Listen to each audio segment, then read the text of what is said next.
เมืองงามแต่ครั้งก่อนเก่ามีองค์พระเจ้าสมภูมิสถาปนา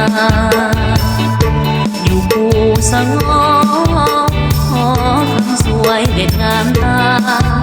มีพระนางสุมังคลานำพานครแห่งนั้นเสโปนดินแดนสุดสวยงามนี้มีทุกสิ่งสมบูรณ์ดังแดนสวรรค์ผู้ใดไปเห็นมีเว้นแสนซื่นสุขสันต์มีน้ำเสพัดโคตรหินสันไฟฝันอยากอยู่เสโปทำพองตาสักหวยพงไผ่พึกษาคนนี้สงครามเข็นฆ่าฮาวียังมีดีคนบ้านแตกสลายนิยายไปทุกแห่งหนจากดินที่เคยสุขล้นไปบนกับคนแคว้นเสโปนคงมีจากวันเหืองหงถ้ายังหมายมุ่ง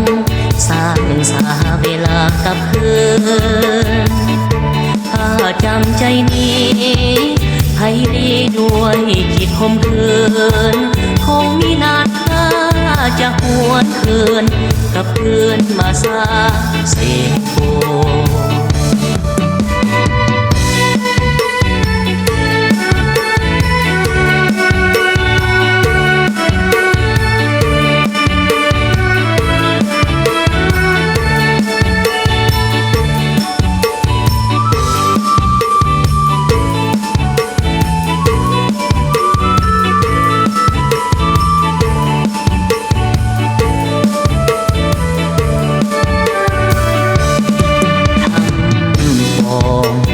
สักหวยพงไผ่พึกษา